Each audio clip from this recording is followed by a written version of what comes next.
In this video, I'm gonna show you every basic function of Nintendo Switch Parental Control app on Android. So first thing you see is time played, and here you can see how long someone's been playing on Nintendo Switch device, which is linked to your account and app from today.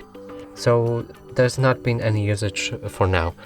Next thing is monthly summary, and it works the same as time played, but here it shows the monthly activity. Now we go to settings, and from here you can change your playtime limit, restriction level, or your PIN. We go to settings, and in the settings we can add Nintendo Switch console by pressing this and just following the same pattern like you'll see the tutorial here. But we've shown that in another video, which will be linked in the comment below.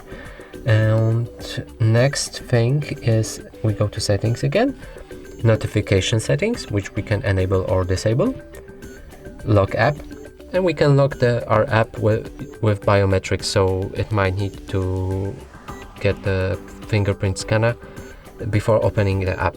So that's it for this video. Hope you like it. Please consider subscribing to our channel, leave a like and a comment below.